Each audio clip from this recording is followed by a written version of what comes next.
I'm getting kind of spoiled with this anime adaptation of Sword Art Online. If they continue this, if they continue animating SAO, the Underworld arc, like they are, continuously for a while, since this is going to be extra extended, I think it's going to be having like 39 or so episodes, this is going to be freaking amazing. Because this episode really goes to show how much more effort they're putting into Sword Art Online Season 3. Let me explain.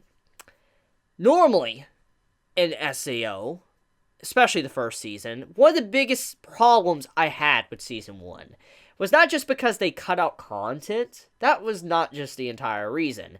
It was also because they really lacked giving Kirito some characterization. By no means is Kirito an amazing character. I'm not saying he is, like, the best character of all time. Light novels, manga, whatever, literature. But he wasn't as bad as how the anime depicted him. There was a lot more to his character that was really never shown. And that was one of my biggest problems I had with Season 1, is that they didn't really give insight to what type of person he really was, how he felt about things. And just the inner monologues, the dialogue that goes on within his head was never really talked about. You never saw that in anime form. There was never times where you just see the character pondering and thinking about the actions that are going on around him. In Season 2, I liked it a lot more because they did take steps to improving upon the adaptation. There was a lot better, direction with the anime adaptation. There was brief scenes with Kirito thinking within his head about what was going on, but not as much as there really should have been. But after watching this episode, and last episode again, I actually did rewatch it, it's clear as day that they are definitely wanting to add Kirito's thoughts on what's going on around him in this new season. Because there was a lot of inner monologue from Kirito in this episode, which is very important for this arc. It's extremely important. And that is why I'm very happy just to see it. Because it expands about Kirito as a person, but also the world, the underworld, and, exactly what's really going on here. So let's talk about that. So, remember when I said in my first impressions that this is kind of like a precursor to a Cell World? The world to where, time is really sped up and, how it's a little bit different, it's futuristic. Well, basically, this is kind of like a precursor to that. Since they're both set in the same universe, you can already see the comparisons between that series and this series. But to get to the main point at hand, though, the big point is that Kirito, throughout the episode, he could not tell if this was a game, an alternate reality, or real life. He had no idea what was really going on the entire time until Yu-Gi-Oh! Decided the S symbol, which in turn showed the durability of a said item, food item to be exact, and then eventually the tree.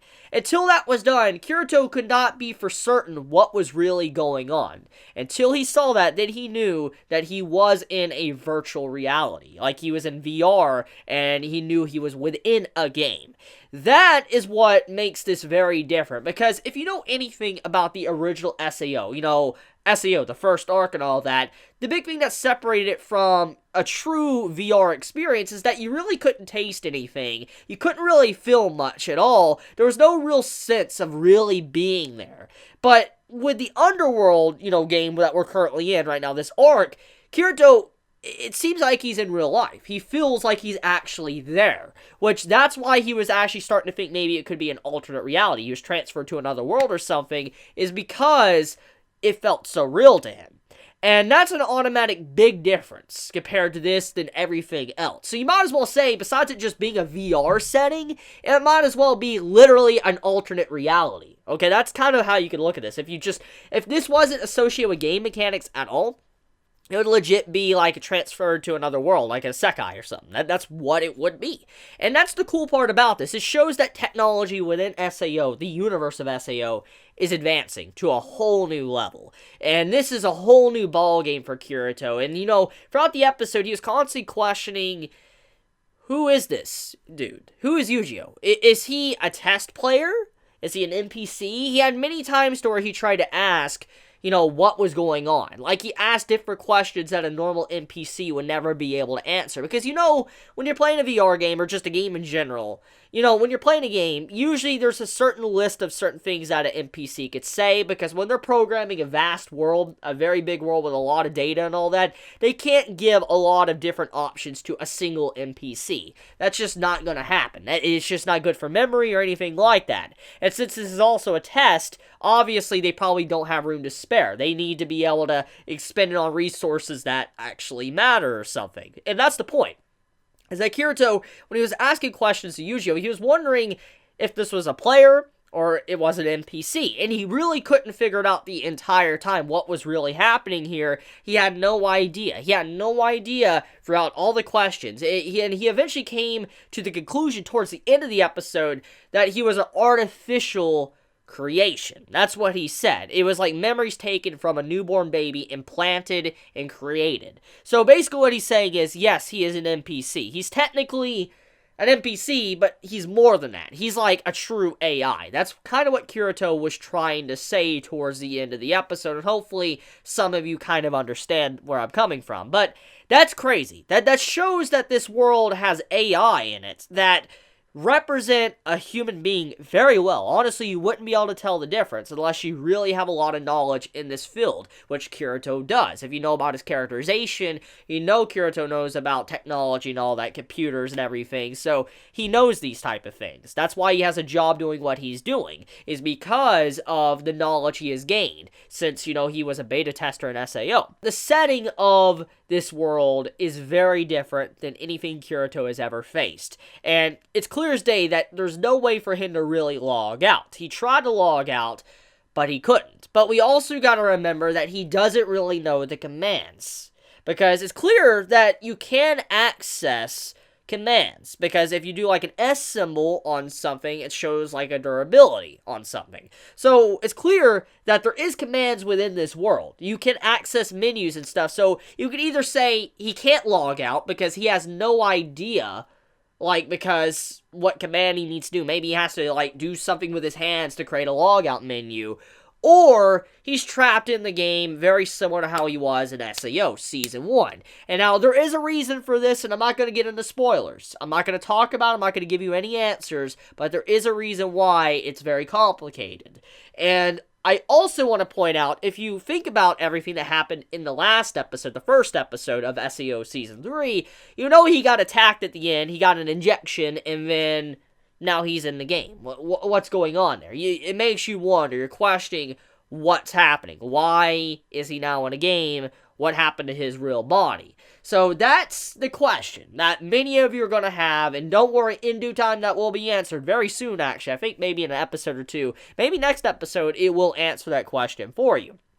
But basically, Kirito doesn't know what's going on. He has retained his memories. He knows that he is from a different world, and he's in a game. He knows that, but he doesn't have any idea where to go or what to do. He doesn't really even know what his stats are, how strong he is, or whatever. He doesn't know anything at all. He does know, however, he did use a sword skill, which, once again, inner monologue, really, I love that clarification, but he used a sword skill which chopped a block of wood like it was nothing. So it does show that he does have some strengths that was from the original games, like the original seed that has created all these VR experiences. So he might be able to access things and level up similar to how it was in other games, but he just doesn't really know how to access menus and see his character sheet. It's clear as day that there is a lot of rules in this world. If you compare the first episode with what happened to Alice, and then Yujiro, and then what happened to Kirito as well, you know that there's a lot of rules in this universe.